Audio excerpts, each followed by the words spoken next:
Nice hobbits. They sleep beautifully. Trust Smeagol now? Very, very good. The next stage of their journey was much the same as the last. As they went on, the gully became ever shallower, and the slope of its floor more gradual. Its bottom was less stony and more earthy, and slowly its sides dwindled to mere banks. It began to wind and wander. That night drew to its end, but clouds were now over the moon and star, and they knew of the coming of day only by the slow spreading of the thin grey light. In a chill hour, they came to the end of the watercourse. The banks became moss-grown mounds. Over the last shelf of rotting stone, the stream gurgled and fell down into a brown bog, and was lost. Dry reeds hissed and rattled, though they could feel no wind. On either side and in front, wide fens and mires now lay, stretching away southward and eastward into the dim half-light. Mists curled and smoked from dark and noisome pools.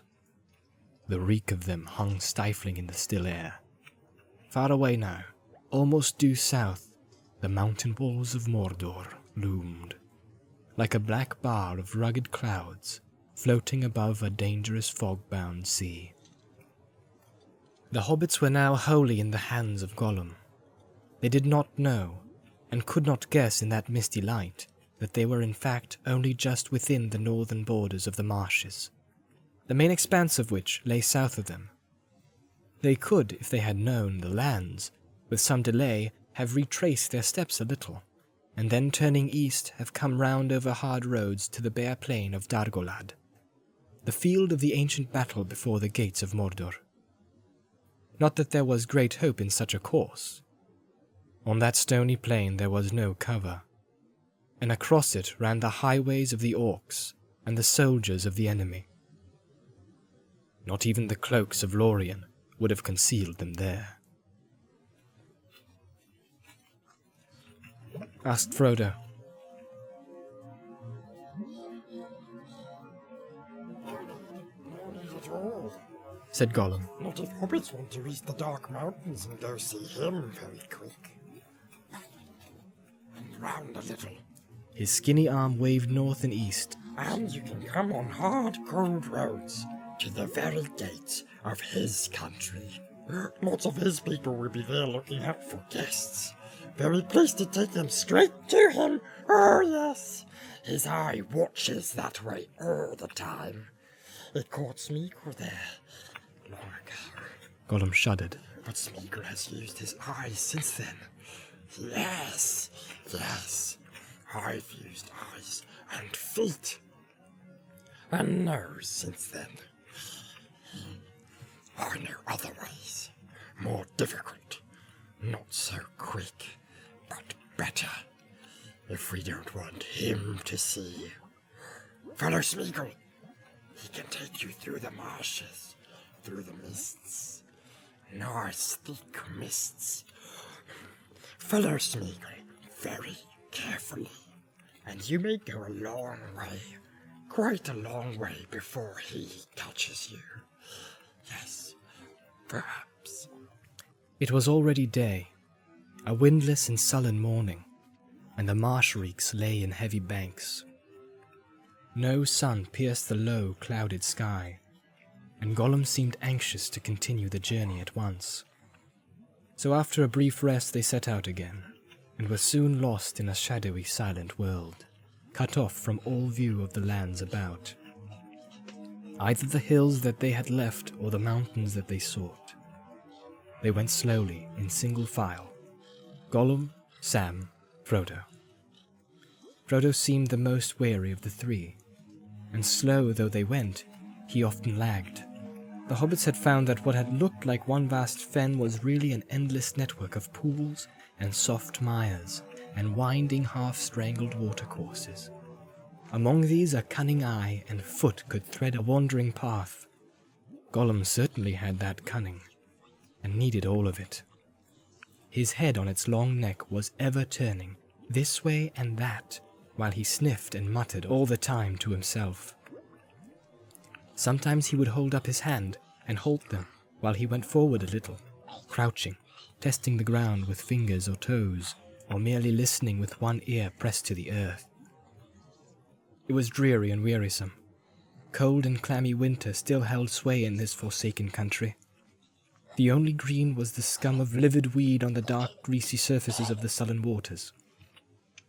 Dead grasses and rotting reeds loomed up in the mists like ragged shadows of long-forgotten summers. As the day wore on, the light increased a little, and the mists lifted, growing thinner and more transparent, far above the rot and vapours of the world. The sun was riding high and golden now in a serene country with floors of dazzling foam, but only a passing ghost of her could they see below. Bleared, pale, giving no colour and no warmth. But even at this faint reminder of her presence, Gollum scowled and flinched. He halted their journey, and they rested, squatting like little hunted animals in the borders of a great brown reed thicket. There was a deep silence, only scraped on its surfaces by the faint quiver of empty seed plumes and broken grass blades trembling in small air movements that they could not feel. Not a bird, said Sam mournfully. No birds, said Gollum. Nice birds. He licked his teeth. No birds here. There are snakes, worms, things in the pools. Lots of things.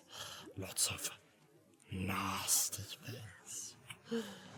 No birds. He ended sadly. Sam looked at him with distaste. So passed the third day of their journey with Gollum.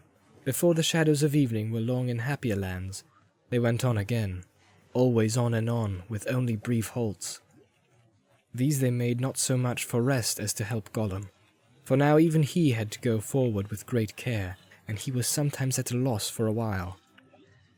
They had come to the very midst of the dead marshes, and it was dark. They walked slowly, stooping, keeping close in line, following attentively every move that Gollum made. The fens grew more wet, opening into wide stagnant meres, among which it grew more and more difficult to find the firmer places where feet could tread without sinking into gurgling mud. The travellers were light, or maybe none of them would ever have found a way through. Presently it grew altogether dark. The air itself seemed black and heavy to breathe.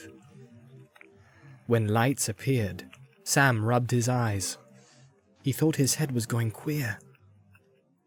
He first saw one with the corner of his left eye, a wisp of pale sheen that faded away, but others appeared soon after.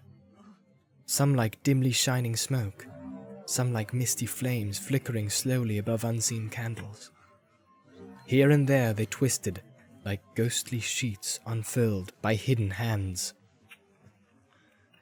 But neither of his companions spoke a word. At last Sam could bear it no longer. "What's all this, Gollum?" he said in a whisper. "These lights, they're all around us now. Are we trapped? Who are they?" Gollum looked up. A dark water was before him, and he was crawling on the ground, this way and that, doubtful of the way. Yes, they are all around us, He whispered. the tricksy lights. Candles of corpses. Yes, yes. Don't you heed them. Don't look. Don't follow them. Where's the master? Sam looked back and found that Frodo had lagged again. He could not see him. He went some paces back to the darkness, not daring to move far, or to call in more than a hoarse whisper. Suddenly he stumbled against Frodo, who was standing lost in thought, looking at the pale lights. His hands hung stiff at his sides. Water and slime were dripping from them. "Come, Mr. Frodo. Said Sam. Don't look at them. Gollum says we mustn't. Let's keep up with him and get out of this cursed place as quick as we can. If we can." All right, Said Frodo, as if returning out of a dream. I'm coming. Go on. Hurrying forward again, Sam tripped, catching his foot in some old root or tussock. He fell and came heavily on his hands, which sank deep into sticky ooze, so that his face was brought close to the surface of the dark mirror. There was a faint hiss. A noisome smell went up. The lights flickered and danced and swirled. For a moment, the water below him looked like some window, glazed with grimy glass, through which he was peering. Wrenching his hands out of the bog, he sprang back with a cry. There are dead things! He said with horror. Dead faces in the water! Dead faces! Gollum laughed.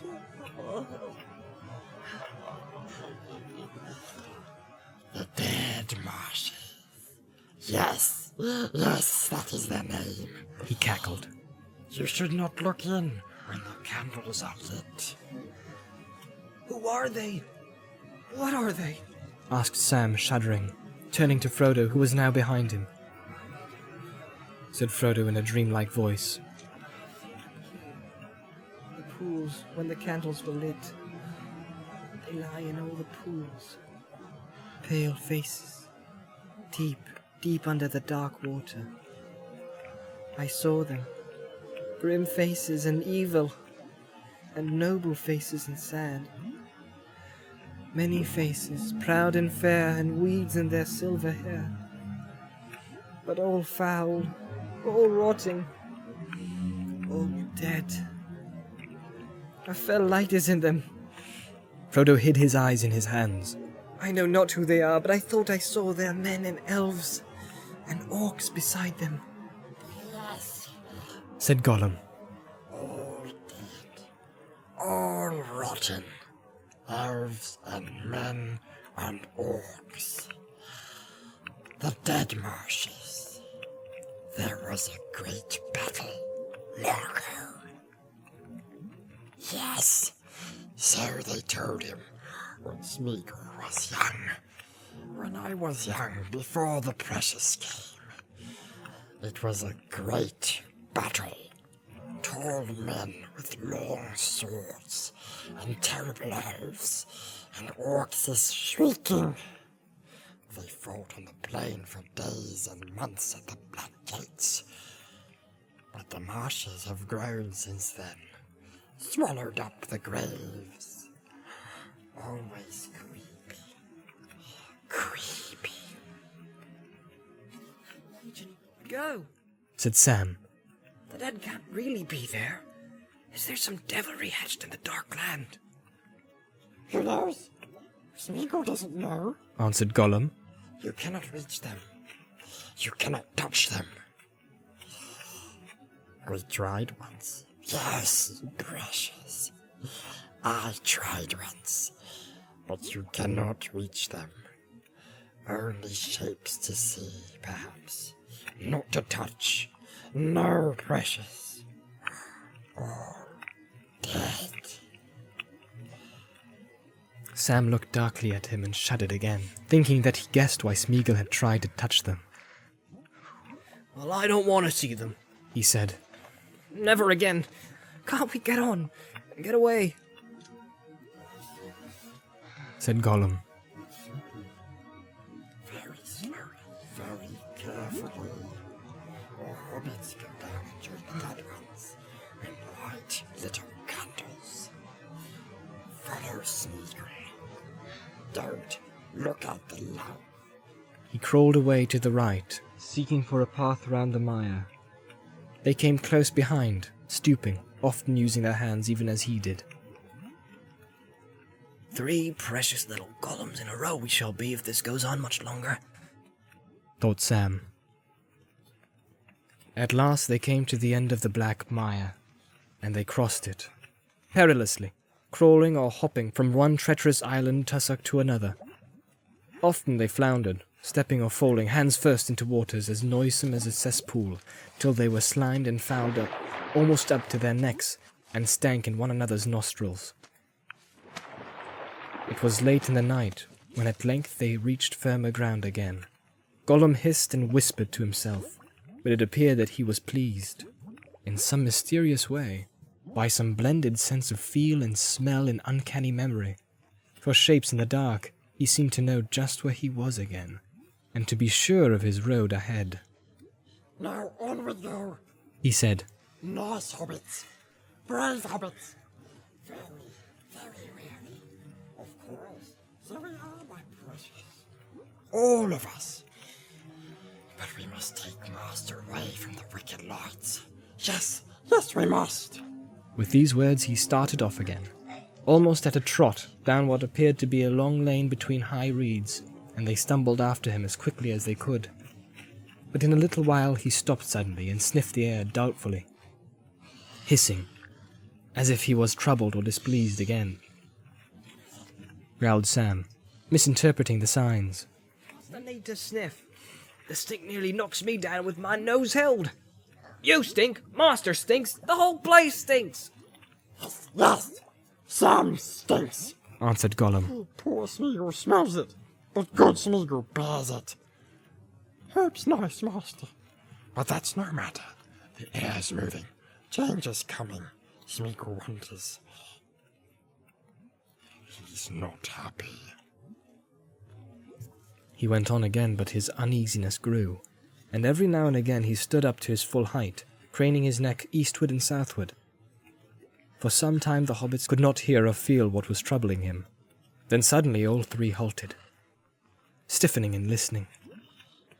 To Frodo and Sam it seemed that they heard, far away, a long wailing cry, high and thin and cruel. They shivered.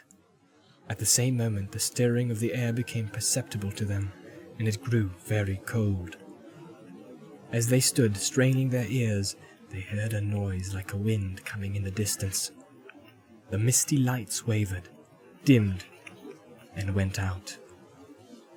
Gollum would not move. He stood shaking and gibbering to himself until with a rush the wind came upon them, hissing and snarling over the marshes. The night became less dark, light enough for them to see, or half see, shapeless drifts of fog, curling and twisting as it rolled over them and past them, looking up as they saw the clouds breaking and shredding. And then, high in the south, the moon glimmered out, riding in the flying wrack. For a moment, the sight of it gladdened the hearts of the hobbits, but Gollum cowered down, muttering curses on the white face. Then Frodo and Sam, staring at the sky, breathing deeply of the fresher air, saw it come. A small cloud flying from the accursed hills. A black shadow loosed from Mordor. A vast shape, winged and ominous.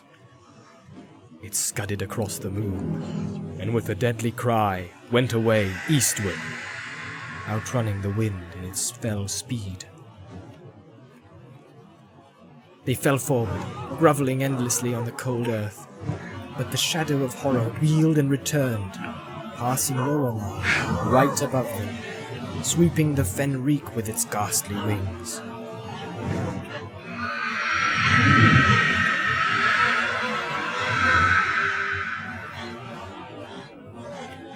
And then it was gone, flying back to Mordor with the speed of the wrath of Sauron. And behind it the wind roared away, leaving the dead marshes bare and bleak. The naked waste, as far as the eye could pierce, even to the distant menace of the mountains, was dappled with the fitful moonlight. Frodo and Sam got up, rubbing their eyes, like children wakened from an evil dream to find the familiar night still over the world. But Gollum lay on the ground, as if he had been stunned. They roused him with difficulty, and for some time he would not lift his face, but knelt forward on his elbows, covering the back of his head with his large flat hands. Wraiths! He wailed. Wraiths on wings! The precious Sir Master! They see everything! Everything! Nothing can hide from them! Curse the white face! And they tell him everything! He sees. He knows. Oh, kill him! Kill him! Kill him! Kill him! It was not until the moon had sunk, westering far away beyond Tol Brandir, that he would get up or make a move. From that time on, Sam thought that he sensed a change in Gollum again. He was more fawning and would-be friendly, but Sam surprised some strange looks in his eyes at times, especially towards Frodo, and he went back more and more into his old manner of speaking. And Sam had another growing anxiety. Frodo seemed to be weary to the point of exhaustion. He said nothing. Indeed, he hardly spoke at all, and he did not complain, but he walked like one who carries a load, the weight of which is ever increasing. As he dragged along, slower and slower, so that Sam had often to beg Gollum to wait and not to leave their master behind. In fact, with every step towards the gates of Mordor, Frodo felt the ring on its chain about his neck grow more burdensome. He was now beginning to feel it as an actual weight dragging him earthwards. But far more he was troubled by the eye, so he called it to himself. It was that more than the drag of the ring that made him cower and stoop as he walked. The eye. That horrible growing sense of a hostile will that strove with great power to pierce all shadows and cloud, and earth, and flesh, and to see you, to pin you under its deadly gaze, naked, immovable. So thin, so frail and thin the veils were become that still warded it off. Frodo knew just where the present habitation and heart of that will now was. As certainly as a man can tell the direction of the sun with his eyes shut, he was facing it, and its potency beat upon his brow. Gollum probably felt something of the same sort, but what went on his wretched heart between the pressure of the eye and the lust of the ring that was so near, and his grovelling promise, made half in the fear of cold iron, the hobbits did not guess. Frodo gave no thought to it. Sam's mind was occupied mostly with his master, hardly noticing the dark cloud that had fallen in his own heart.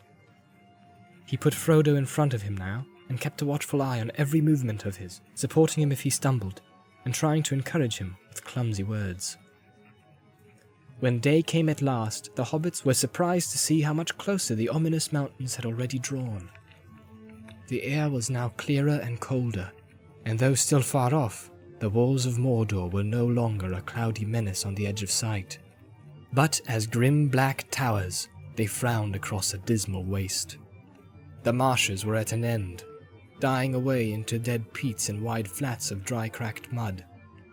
The land ahead rose in long shallow slopes, barren and pitiless, towards the desert that lay at Sauron's gate. While the grey light lasted, they cowered under a black stone like worms, shrinking, lest the winged terror should pass and spy them with its cruel eyes. The remainder of that journey was a shadow of growing fear in which memory could find nothing to rest upon. For 2 more nights they struggled on through the weary pathless land. The air, as it seemed to them, grew harsh and filled with a bitter reek that caught their breath and parched their mouths. At last, on the 5th morning since they took the road with Gollum, they halted once more. Before them, dark in the dawn, the great mountains reached up to roofs of smoke and cloud. Out from their feet were hung huge buttresses and broken hills that were now at the nearest scarce a dozen miles away. Frodo looked round in horror.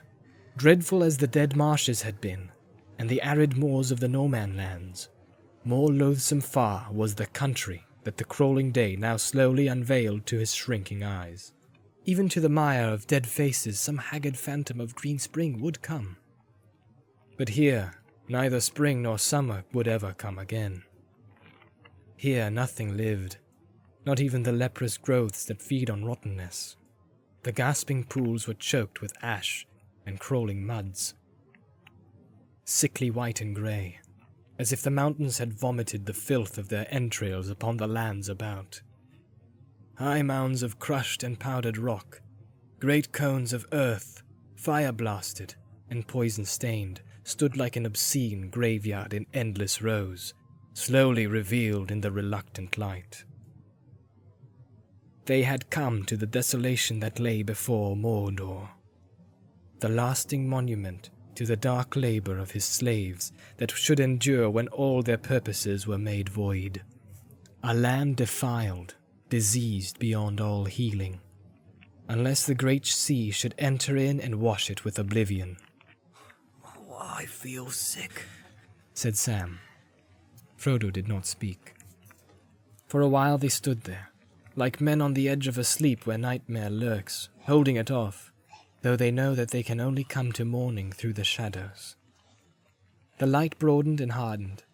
The gasping pits and poisonous mounds grew hideously clear, walking among clouds and long flags of smoke, but even the sunlight was defiled. The hobbits had no welcome for that light. Unfriendly it seemed, revealing them in their helplessness. Little squeaking ghosts that wandered among the ash heaps of the Dark Lord. Too weary to go further, they sought for some place where they could rest. For a while they sat, without speaking, under the shadow of a mound of slag, but foul fumes leaked out of it, catching their throats and choking them. Gollum was the first to get up, spluttering and cursing. He rose, and without a word or glance at the hobbits, he crawled away on all fours.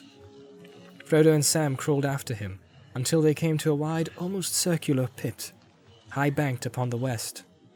It was cold and dead, and a foul stump of oily, many-coloured ooze lay at its bottom. In this evil hole they cowered, hoping in its shadow to escape the attention of the Eye. The day passed slowly. A great thirst troubled them, but they drank only a few drops from their bottles. Last filled in the gully, which now they looked back and thought seemed to be to them a place of peace and beauty. The hobbits took it in turn to watch. At first, tired as they were, neither of them could sleep at all. But as the sun far away was climbing down into slow-moving cloud, Sam dozed. It was Frodo's turn to be on guard. He lay back on the slope of the pit, but that did not cease the sense of burden that was on him. He looked up at the smoke-streaked sky and saw strange phantoms, dark riding shapes, and faces out of the past. He lost count of time, hovering between sleep and waking, until forgetfulness came over him. Suddenly, Sam woke up thinking that he heard his master calling. It was evening. Frodo could not have called, for he had fallen asleep, and had slid down nearly to the bottom of the pit. Gollum was by him. For a moment Sam thought that he was trying to rouse Frodo, but he saw that it was not so. Gollum was talking to himself. Smeagol was holding a debate with some other thought that used the same voice, but made it squeak and hiss. A pale light and a green light alternated in his eyes as he spoke. Smeagol promised. Yes, my precious, came the answer. We promised to save our precious, but not let him have it. Never. But it's going to him. Yes, nearer every step. What's the Hobbit going to do with it, we wonders? Yes, we wonders. I don't know. I can't help it. Master's got it. Smeagol promised to help the Master. Yes, to help the Master of the precious. But if we was Master, then we could help ourselves. Yes, and still keep promises. But Smeagol said he would be very, very good. Nice Hobbit. He took cruel rope off Smeagol's leg. He speaks nicely to me. Very good, my precious. Let's be good. Good as fish. Sweet one. But to ourselves. Not hurt the nice Hobbit, of course. No. But the precious holds the promise. The voice of Smeagol objected. Then take it, said the other. And let's hold it for ourselves. Then we shall be the Master. Gollum! Make the other Hobbit, the nasty, suspicious Hobbit. Make him crawl. Yes, Gollum. But not the nice Hobbit. Oh, no, not if he doesn't please us. Still, he's a Baggins, my precious. Yes, a Baggins. A Baggins stole it. He found it. And he said nothing. Nothing. We hate Bagginses. No, not this Baggins. Yes, every Baggins. All peoples that keep the precious. We must Hobbit, but he'll see. He'll know. He'll take it from us. He sees. He knows. He heard us make silly promises against his orders, yes. Must take it. Take it. Not for him. No, sweet one. See, my precious, if we have it, then we can escape. Even from him. Perhaps we grows very strong. Stronger than wraiths. Lord Smeagol. Gollum the Great.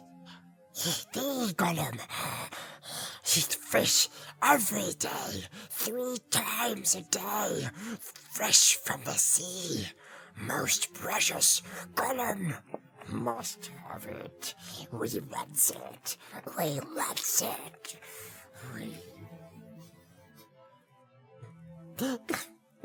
But there's 2 of them. They're way too quick and kill us. Whined Smeagol in a last effort. Not now. Not yet. We want it, but... And here and there was a long pause, as if a new thought had wakened. Not yet. Perhaps not. She might help. She might. Yes. No! No, not that way! Wailed Smeagol. Yes! We want it. We want it. Each time that the second thought spoke, Gollum's long hand crept out slowly, pawing towards Frodo, then was drawn back with a jerk as Smeagol spoke again. Finally, both arms, with long fingers flexed and twitching, clawed towards his neck. Sam had lain still, fascinated by this debate, but watching every move that Gollum made from under his half-closed eyelids. To his simple mind, ordinary hunger, the desire to eat hobbits, had seemed the chief danger in Gollum. He realized now that it was not so. Gollum was feeling the terrible call of the ring. The Dark Lord was he, of course, but Sam wondered who she was. One of the nasty friends the little wretch had made in his wanderings, he supposed. Then he forgot the point, for things had plainly gone far enough, and were getting dangerous. A great heaviness was in all his limbs, but he roused himself with an effort and sat up. Something warned him to be careful and not to reveal that he had overheard the debate. He let out a loud sigh and gave a huge yawn. He said sleepily. Gollum sent out a long hiss through his teeth. He stood up for a moment, tense and menacing, and then collapsed, falling forward on all fours and crawling up the bank of the pit. He said, Sleepyheads, leave good Smeagol to watch. But it's evening. Dusk is creeping. Time to go. "High time," thought Sam. "And time we parted too." Yet it crossed his mind to wonder if indeed Gollum was not now as dangerous turned loose as kept with them. "Curse him. I wish he was choked," he muttered. He stumbled down to the bank and roused his master. Strangely enough, Frodo felt refreshed. He had been dreaming. The dark shadow had passed, and a fair vision had visited him in this land of disease. Nothing remained of it in his memory. Yet because of it he felt glad and lighter of heart. His burden was less heavy on him. Gollum welcomed him with dog-like delight. He chuckled and chattered, cracking his long fingers and pawing at Frodo's knees. Frodo smiled at him. "Come," he said. "You have guided us well and faithfully. This is the last stage. Bring us to the gate, and you may go where you wish. Only not to our enemies." To the gate, eh? Gollum squeaked, seeming surprised and frightened. To the gate, Master says. Yes, he says so. And good Smeagol does what he asks, oh yes. But when we get closer, we'll see perhaps. We'll see then. He won't look nice at all. Oh no, oh no. Go on with you, said Sam. Let's get it over. In the falling dusk they scrambled out of the pit and slowly threaded their way through the dead land. They had not gone far before they felt once more the fear that had fallen on them when the winged shape swept over the marshes. They halted, cowering on the evil-smelling ground, but they saw nothing in the gloomy evening sky above. And soon the menace passed, high overhead, going maybe on some swift errand from Barad-dûr. After a while, Gollum got up and crept forward again, muttering and shaking. About an hour after midnight, the fear fell on them a third time, but it now seemed more remote, as if it were passing far above the clouds, rushing with terrible speed into the west. Gollum, however, was helpless with terror, and was convinced that they were being hunted, that their approach was known. 3 times! 3 times! He whimpered. 3 times is a threat! They feel us. They feel the precious. The precious is their master. We cannot go any further this way, no. It's no use. No use. Pleading and kind words were no longer of any avail. It was not until Frodo commanded him angrily and laid a hand on his sword hilt that Gollum would get up again. Then at last he rose with a snarl, and went before them like a beaten dog. So they stumbled on through the weary end of the night, and until the coming of another day of fear they walked in silence with bowed heads, seeing nothing, and hearing nothing but the wind hissing in their ears.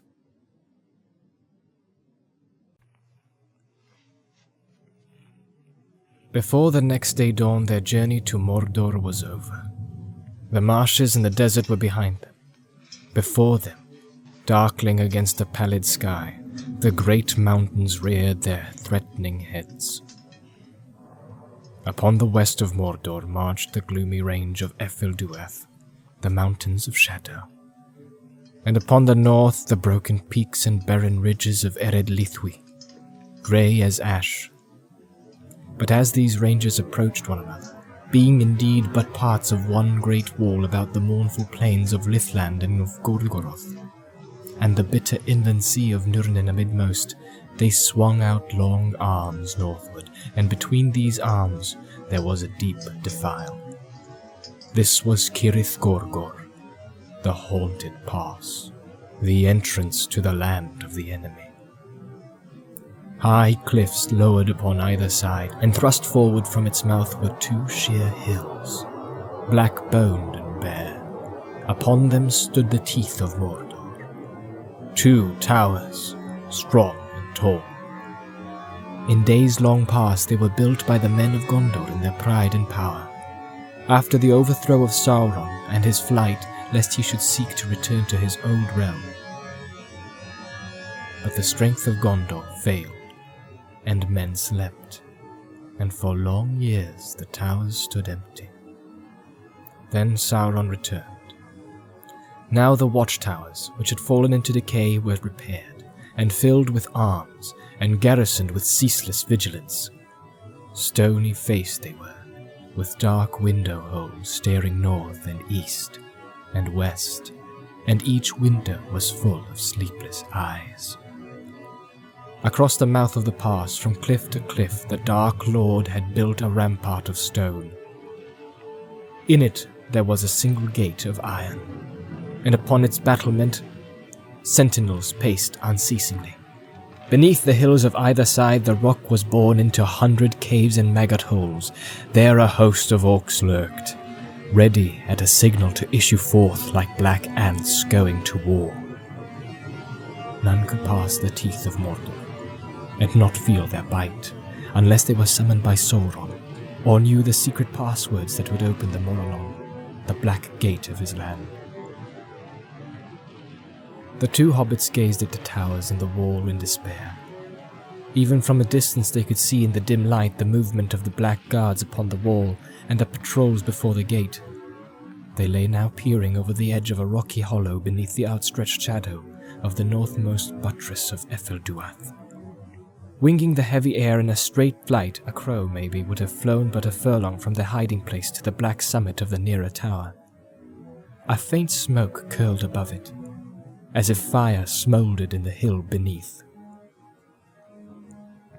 Day came, and the fallow sun blinked over the lifeless ridges of Ered Lithwi. Then suddenly, the cry of brazen-throated trumpets was heard. From the watchtowers they blared, and far away from hidden holds and outposts in the hills came answering calls, and further still, remote but deep and ominous, there echoed in the hollow land, beyond the mighty horns and drums of Barad-dûr. Another dreadful day of fear and toil had come to Mordor, and the night guards were summoned to their dungeons and deep halls, and the day guards, evil-eyed and fell, were marching to their posts. Steel gleamed dimly on the battlement. Well, here we are, said Sam. Here's the gate, and it looks to me as if that's about as far as we're ever going to get. My word. The gaffer would have a thing or two to say if he saw me now, and said I'd come to a bad end if I didn't watch my step, he did. But now I don't suppose I'll ever see the old fellow again. He'll miss his chance of I told 'ee so, Sam. More's the pity. He could go on telling me as long as he'd got breath. If only I could see his old face again. But I'd have to get a wash first, or he wouldn't know me. I suppose it's no good asking what way will we go now. We can't go no further. Unless you want to ask the orcs for a lift. No, said Gollum. no use. We can't go further. Smeagol said so. He said, we'll go to the gate, and then we'll see. And we do see. Oh yes, my precious, we do see. Smeagol knew they always wanted to go this way. Oh yes, Smeagol. Then what in the plague did you bring us here for? Said Sam, not feeling in the mood to be just or reasonable. Master said so. Master says, bring us to the gate. So good Smeagol does so. Master says so. Wise Master. I did, said Frodo. His face was grim and set, but resolute. He was filthy, haggard, and pinched with weariness, but he cowered no longer, and his eyes were clear. I said so, because I purpose to enter Mordor, and I know no other way. Therefore I shall go this way. I do not ask anyone to go with me. No, no, Master. Wailed Gollum, pawing at him and seeming in great distress. No use that way. No use. Take the precious to him. He'll eat us all if he gets it. Eat all the world. Keep it, nice Master, and be kind to Smeagol. Don't let him have it. Oh, go away. Go to nice places and give it back to little Smeagol. Yes, Master. Give it back, eh? Smeagol will keep it safe. It will do lots of good, especially to nice hobbits. Hobbits, go home. Don't go to the gate. I am commanded to go to the land of Mordor, and therefore I shall go, said Frodo. If there is only one way, then I must take it. What comes after must come. Sam said nothing. The look on Frodo's face was enough for him. He knew that words of his were useless, and after all he never had any real hope in the affair from the beginning. But being a cheerful hobbit, he had not needed hope, as long as despair could be postponed. Now they were come to the bitter end, but he had stuck to his master all the way. That was what he has chiefly come for. If he would still stick to him, his master would not go to Mordor alone.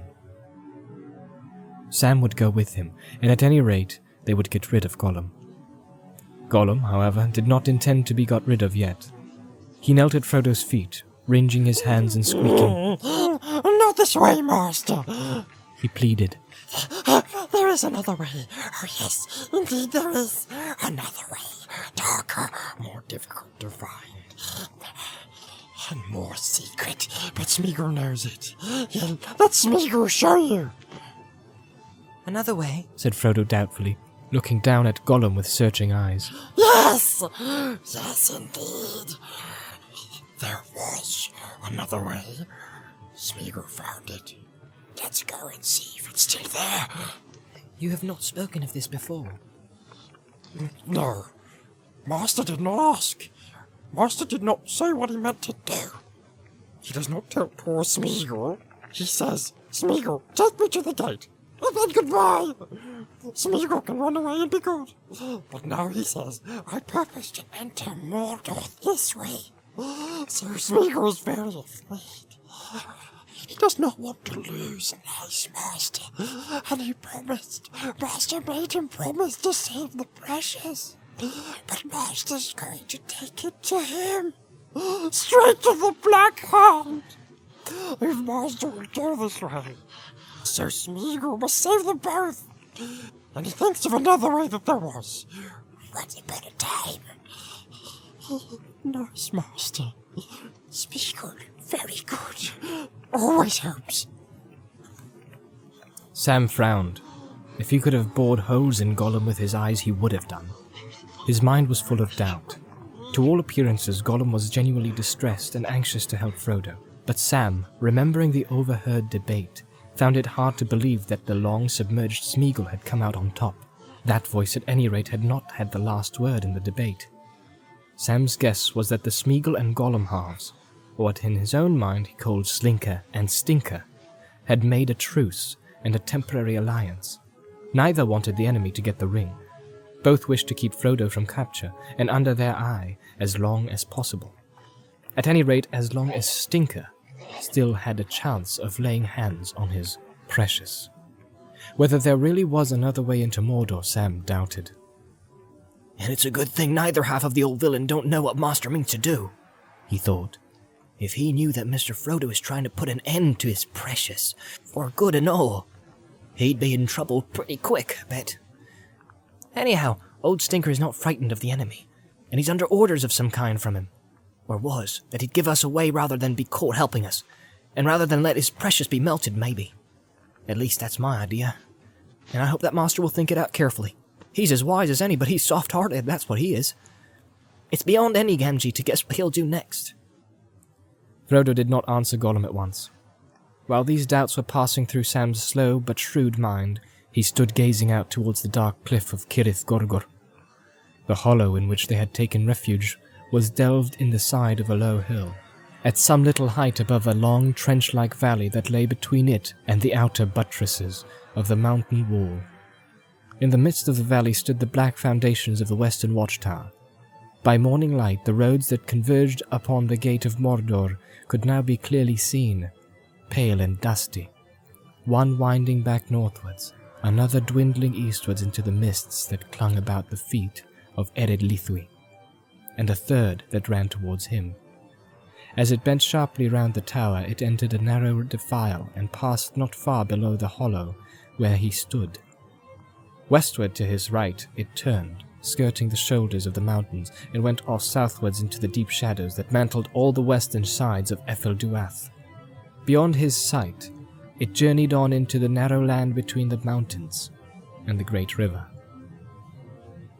As he gazed, Frodo became aware that there was a great stir and movement on the plain. It seemed as if whole armies were on the march, though for some part they were hidden by the reeks and fumes drifting from the fens and wastes beyond. But here and there he caught the gleam of spears and helmets, and over the levels beside the roads horsemen could be seen riding in many companies. He remembered his vision from far upon Amon Hen, so few days before, though now it seemed many years ago. Then he knew that the hope that had for some wild moment stirred in his heart was vain. The trumpets had not rung in challenge, but in greeting. This was no assault upon the Dark Lord by the men of Gondor, risen like avenging ghosts from the graves of valor long passed away. These were men of other race, out of the wide Eastlands, gathering to the summons of their overlord. Armies that had encamped before his gate by night now marched in to swell his mounting power.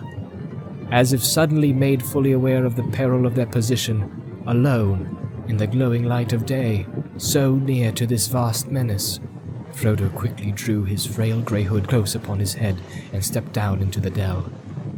Then he turned to Gollum. Smeagol, he said, I will trust you once more.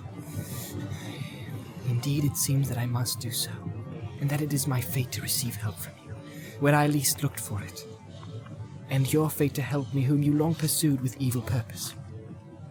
So far you have deserved well of me, and have kept your promise, truly I say, and mean, he added with a glance at Sam.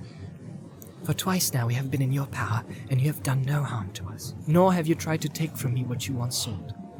May the third time prove the best. But I warn you, Smeagol, you are in danger. Yes, yes, master, said Gollum. dreadful danger. Smeagol's bones shake to think of it. But he doesn't run away. He must help us, master. I did not mean the danger that we all share, said Frodo. I meant a danger to yourself alone. You swore a promise by what you call the precious. Remember that. It will hold you to it, but it will seek a way to twist it to your own undoing. Already you are being twisted. You revealed yourself to me just now, foolishly. Give it back to Smeagol, you said. Do not say that again. Do not let that thought grow in you. You will never get it back, but the desire of it may betray you to a bitter end. You will never get it back. In the last need, Smeagol, I shall put on the precious, and the precious mastered you long ago. If I, wearing it, were to command you, you would obey. And even if it were to leap from a precipice, or to cast yourself into a fire. And such would be my commands. So have a care, Smeagol. Sam looked at his master with approval, but also with surprise. There was a look in his face and a tone in his voice that he had not known before. It had always been a notion of his that the kindness of dear Mr. Frodo was of such high degree that it must imply a fair measure of blindness. Of course, he also firmly held the incompatible belief that Mr. Frodo was the wisest person in the world, with the possible exception of old Mr. Bilbo and of Gandalf.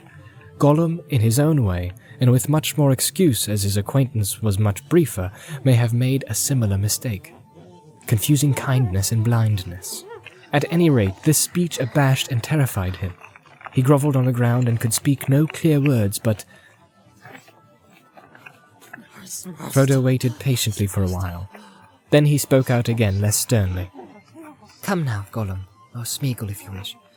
Tell me of this other way, and show me, if you can, what hope there is in it, enough to justify me in turning aside from my plain path. I am in haste. But Gollum was in a pitiable state. When Frodo's threat had quite unnerved him, it was not easy to get any clear account out of him, amid his mumblings and squeakings, and the frequent interruptions in which he crawled on the floor and begged them both to be kind to poor little Smeagol. After a while he grew a little calmer, and Frodo gathered bit by bit that, if a traveller followed the road that turned west of Efelduath, he would come in time to a crossing in a circle of dark trees. On the right, a road went down to Osgiliath, and the bridges of the Anduin. In the middle, the road went on southwards. On, said Gollum. We never went that way, but they say it goes 100 leagues, until you can see the great water that is ever still. There are lots of fishes there, and big birds eat fishes. Nice birds, but we never went there, alas. No. We never had the chance. And further still, there are more lands, they say.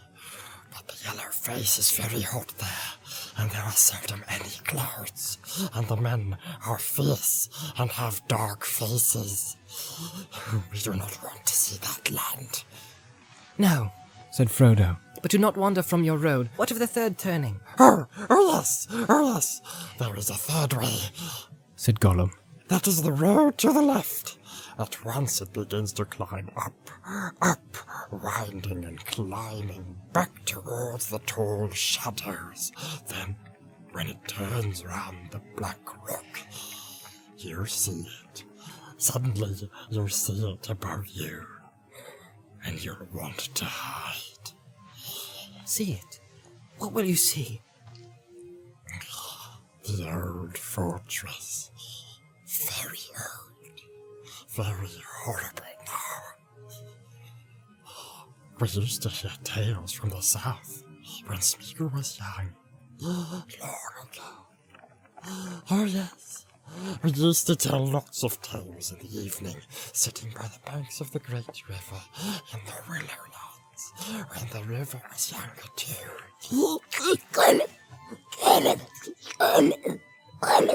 He began to weep and mutter. The hobbits waited patiently.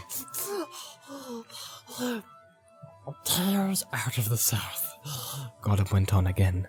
About the tall men with the shining eyes, and the houses like hills of stone, and the river and the silver crown on their king and his white tree. Wonderful tales. They built very tall towers, and one they raised was silver white, and in there was a stone like the moon, and round it were great white walls. Oh yes, there were many tales about the Tower of the Moon. That would be Minas Ithil that Isildur the son of Elendil built, said Frodo. It was Isildur who cut off the finger of the enemy. Yes. He has only fallen on the Black Hand.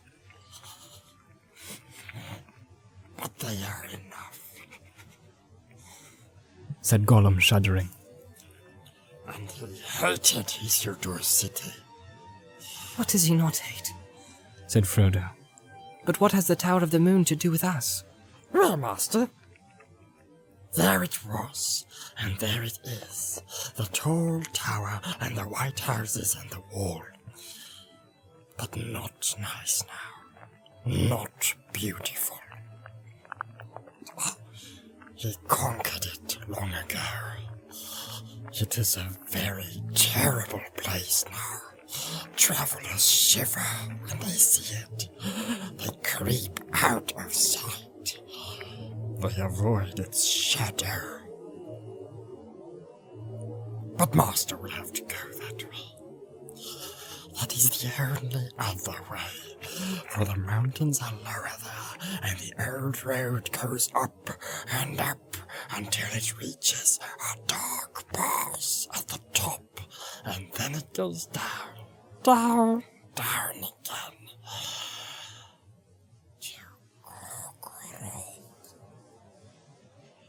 His voice sank to a whisper, and then he shuddered. Asked Sam.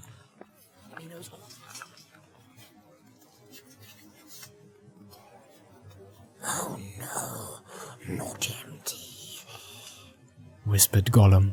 It seems empty, but it isn't. Oh no. Very dreadful things live there. Orcs, yes, always orcs. But worse things live there too. The road climbs under the shadow of the walls and passes the gate. Nothing moves on the road that they don't know about. The things inside know. The silent watchers. Said Sam.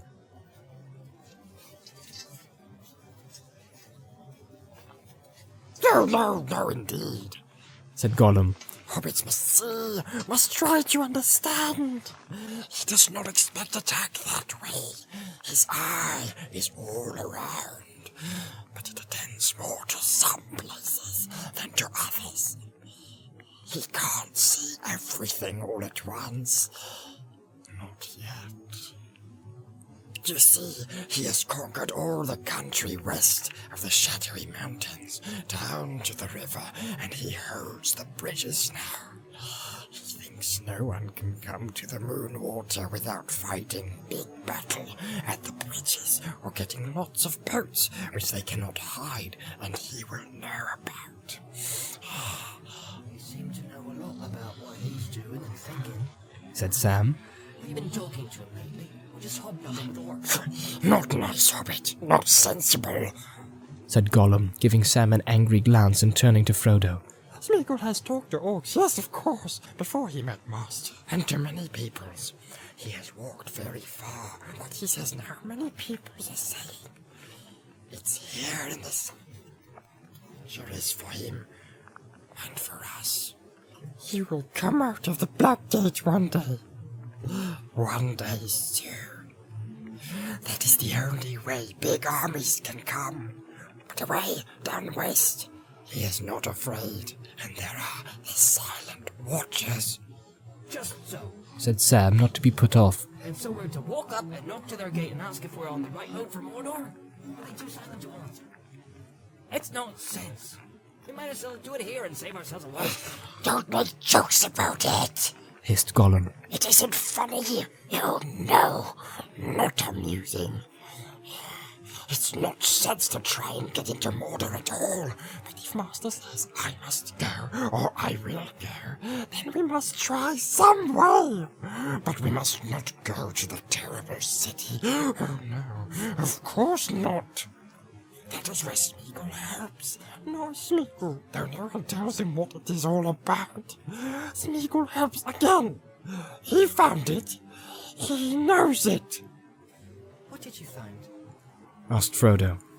Gollum crouched down and his voice sank to a whisper again. A little path leading up into the mountains. And then a stair, a narrow stair. Oh yes, very long and narrow. And then more stairs. And then His voice sank even lower. a tunnel. A dark tunnel. And at last, a little cleft, and a path high above the main path. It was that way that Smeagol got out of the darkness. But it was years ago. The path may have vanished now, but perhaps not. Perhaps not. I don't like the sound of it at all. Said Sam. Sounds too easy at any rate in the telling. If that path is still there, it'll be guarded too. Wasn't it guarded, Gollum? As he said this, he caught, or fancied he caught, a green gleam in Gollum's eye. Gollum muttered, but did not reply. Is it not guarded? Asked Frodo sternly. And did you escape out of the darkness, Smeagol? Were you not rather permitted to depart upon an errand? That at least is what Aragorn thought, who found you by the dead marshes some years ago. It's a lie! Hissed Gollum, and an evil light came into his eyes at the naming of Aragorn. To me, yes he did. He did escape. For himself, indeed, I was told to seek for the precious, and I have searched and searched, of course I have. But not for the black one. The precious was ours. It was mine, I tell you. I did escape. Frodo felt a strange certainty that in this matter Gollum was for one not so far from the truth as might be suspected, and he had somehow found a way out of Mordor, and at least believed that it was by his own cunning. For one thing he noted that Gollum used I, and that seemed usually to be a sign, on its rare appearances, that some remnants of old truth and sincerity were for the moment on top. But even if Gollum could be trusted in this point, Frodo did not forget the wiles of the enemy. The escape may have been allowed or arranged, and well known in the Dark Tower, and in any case, Gollum was plainly keeping a good deal back. I ask you again, He said, is not this secret way guarded? but the name of Aragorn had put Gollum into a sullen mood. He had all the injured air of a liar suspected when for once he was told the truth, or part of it. He did not answer. Is it not guarded? Frodo repeated. Yes, perhaps. No safe places in this country. No safe places. But Master must try it. Okay. No other way. They could not get him to say more. The name of the perilous place and the high pass he could not tell, or would not. Its name was Cirith Ungol, a name of dreadful rumour. Aragorn could perhaps have told them that the name and its significance, Gandalf would have warned them, but they were alone, and Aragorn was far away, and Gandalf stood amid the ruin of Isengard and strove with Saruman, delayed by treason. Yet even as he spoke his last words to Saruman and the Palantir crashed in fire upon the steps of Orthanc, his thought was ever upon Frodo and Samwise. Over the long leagues his mind sought for them in hope and pity. Maybe Frodo felt it, not knowing it, as he had upon Amon Hen, even though he believed that Gandalf was gone forever into the shadow in Moria far away.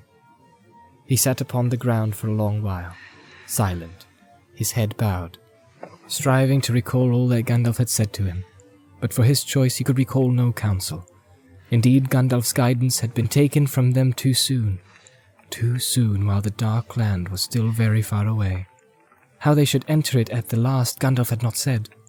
Perhaps he could not say.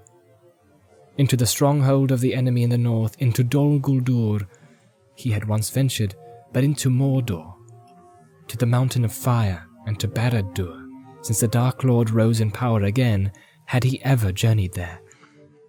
Frodo did not think so. And here he was, a little halfling from the Shire, a simple hobbit of the quiet countryside, expected to find a way where the Great Ones could not go, or dared not go. It was an evil fate, but he had taken it to himself in his own sitting room in the far-off spring of another year, so remote now that it was like a chapter in a story of the world's youth, when the trees of silver and gold were still in bloom. This was an evil choice. Which way would he choose? And if both led to terror and death, what good lay in choice? The day drew on. A deep silence fell upon the little grey hollow where they lay, so near to the borders of the land of fear, a silence that could be felt, as if it were a thick veil that cut them off from all the world about them. Above them was a dome of pale sky barred with fleeting smoke, but it seemed high and far away, as if seen through great deeps of air heavy with brooding thought. Not even an eagle poised against the sun would have marked the hobbits sitting there, under the weight of doom, silent, not moving, shrouded in their thin grey cloaks. For a moment they might have paused to consider Gollum, a tiny figure sprawling on the ground. There perhaps lay the famished skeleton of some child of men, its ragged garments still clinging to it, its long arms and legs almost bone-white and bone-thin, no flesh worth a peck. Frodo's head was bowed over his knees, but Sam leaned back, his hands behind his head, staring out of his hood at the empty sky. At least for a long while it was empty. Then presently, Sam thought he saw a dark bird-like figure wheel into the circle of his sight, and hover, and then wheel away again. 2 more followed, and then a 4th. They were very small to look at, yet he knew somehow that they were huge, with a vast stretch of pinion, flying at a great height. He covered his eyes and bent forward, cowering. The same warning fear was on him as he felt in the presence of the Black Riders, the helpless horror that had come with the cry in the wind and the shadow of the moon. Though now it was not so crushing or compelling. The menace was more remote. But menace it was. Frodo felt it too. His thought was broken. He stirred and shivered, but he did not look up. Gollum huddled himself together like a cornered spider. The winged shapes wheeled and stooped swiftly down, speeding back to Mordor. Sam took a deep breath. The riders are about again, up in the air, he said in a hoarse whisper. I saw them. Do you think they could see us? They were very high up, and if they are Black Riders, same as before, they can't see much in by daylight, can they? No, perhaps not, said Frodo. But their steeds could see. And these winged creatures they ride on now, they can probably see more than any other creature. They are like great carrion birds. They are looking for something. The enemy is on the watch, I fear. The feeling of dread passed, but the enfolding silence was broken. For some time they had been cut off from the world, as if in an invisible island, but now they were laid bare again. Peril had returned. But still Frodo did not speak to Gollum or make his choice. His eyes were closed, as if he were dreaming or looking inward into his heart and memory. At last he stirred and stood up, and it seemed that he was about to speak and to decide. But, hark, he said. What is that? A new fear was upon them. They heard singing and hoarse shouting. At first it seemed a long way off, but it drew nearer. It was coming towards them. It leapt into all their minds that the Black Wings had spied them and had sent armed soldiers to seize them. No speed seemed too great for these terrible servants of Sauron. They crouched, listening. The voices and the clink of weapons and harness were very close. Frodo and Sam loosened their small swords in their sheaths. Flight was impossible. Gollum rose slowly and crawled insect-like to the lip of the hollow. Very cautiously he raised himself inch by inch, until he could peer over it between 2 broken points of stone. He remained there without moving for some time, making no sound. Presently the voices began to recede again, and they slowly faded away. Far off a horn blew on the ramparts of the Moranon. Then quietly Gollum drew back and slipped down into the hollow. More men going to Mordor, He said in a low voice. dark faces. We have not seen men like these before, no, Smeagol. Black hair and gold rings in their ears. Yes, lots of beautiful gold. And some have red paint on their cheeks and red cloaks.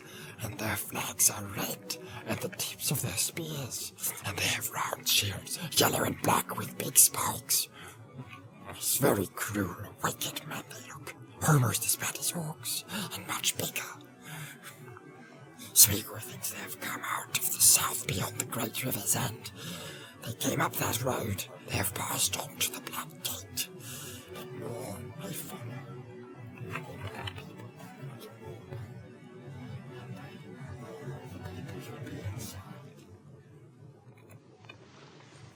Were there any Oliphants? Asked Sam, forgetting his fear and his eagerness for news of strange places.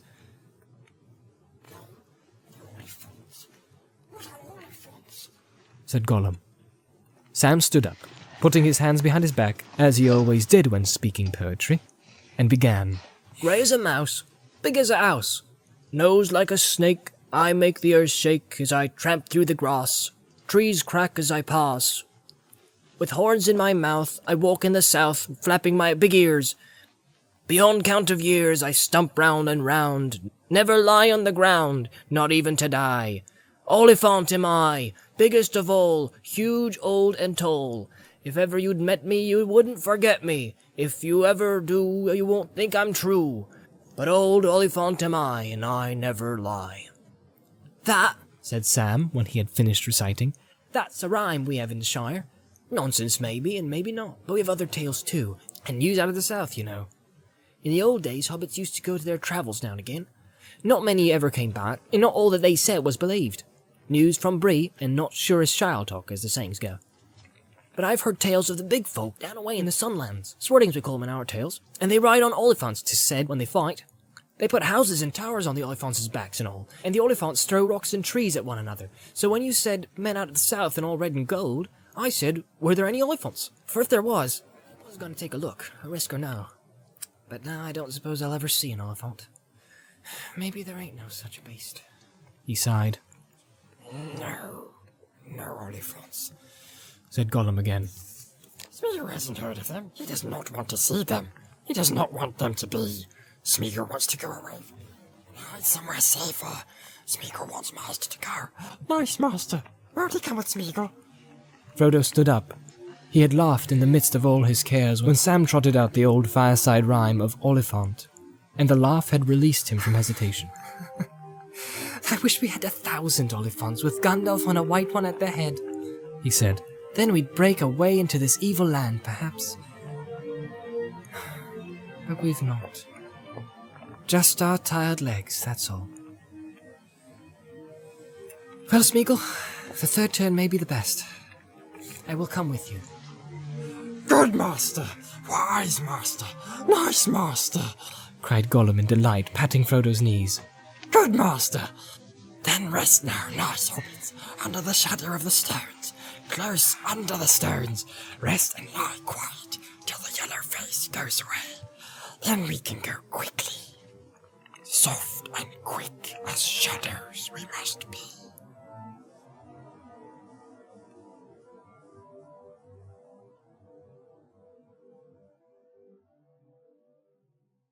For the few hours of daylight that there were left, they rested, shifting into the shade as the sun moved, until at last the shadow of the western rim of their dell grew long, and darkness filled all the hollow.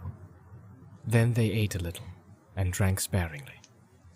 Gollum ate nothing, but he accepted water gladly. There's only more now. He said, licking his lips. Good water! Runs down in streams to the great river. Nice water in the lands we're going to. Smeagol will get food there too, perhaps. He's very hungry. Yes. He set his 2 large flat hands on his shrunken belly, and a pale green light came into his eyes. The dusk was deep when at length they set out, creeping over the westward rim of the dell and fading like ghosts into the broken country on the borders of the road. The moon was now 3 nights into the full, but it did not climb over the mountains until nearly midnight, and the early night was very dark.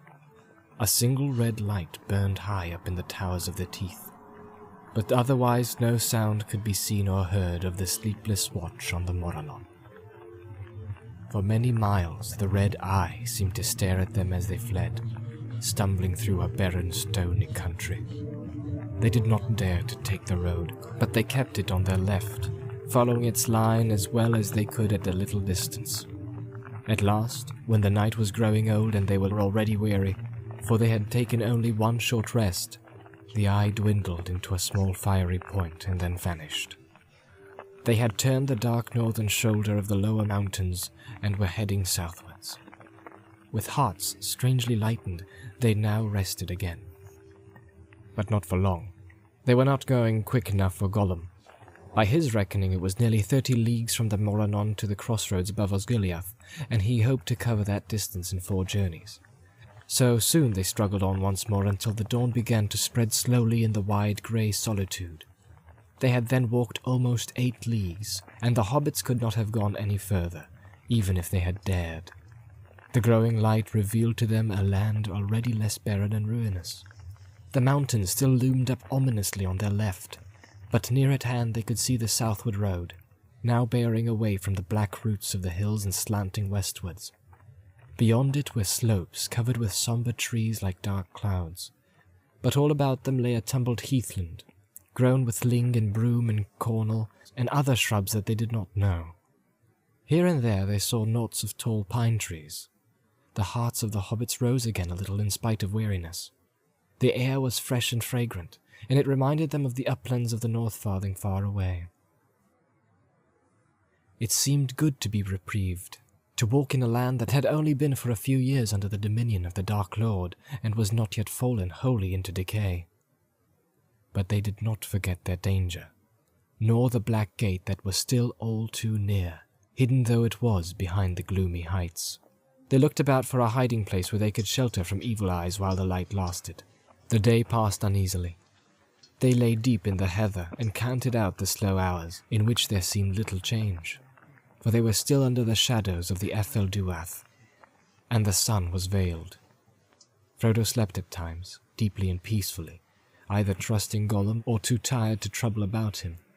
But Sam found it difficult to do more than doze, even when Gollum was plainly fast asleep, whiffling and twitching in his secret dreams. Hunger, perhaps, more than mistrust, kept him wakeful. He had begun to long for a good homely meal. Something hot or out of the pot. As soon as the land faded into a formless grey under the coming night, they started out again. In a little while Gollum led them down onto the southward road, and after that they went on more quickly, though the danger was greater. Their ears were strained for the sound of hoof or foot on the road ahead, or following them from behind. But the night passed, and they heard no sound of walker or rider. The road had been made in a long-lost time, and for perhaps 30 miles below the Moranon it had been newly repaired. But as it went south, the wild encroached upon it. The handiwork of men of old could still be seen in its straight, sure flight and level course. Now and again it cut its way through hillside slopes, or leaned over a stream upon a wide, shapely arch of enduring masonry. But at last all signs of stonework faded, save for a broken pillar here and there, peering out of bushes at the side, or old paving stones still lurking amid weeds and moss. Heather and trees and bracken scrambled down and overhung the banks, or sprawled out over the surface. It dwindled at last to a country cart road little used. But it did not wind. It held on its own sure course, and guided them by the swiftest way. So they passed into the northern marches of that land that men once called Ithilien, a fair country of climbing woods and swift falling streams. The night became fine under star and round moon, and it seemed to the hobbits that the fragrance of the air grew as they went forward, and from the blowing and muttering of Gollum, it seemed that he had noticed it too, and did not relish it. At the first signs of day they halted again. They had come to the end of a long cutting, deep and sheer-sided in the middle, by which the road clove its way through a stony ridge. Now they climbed up the westward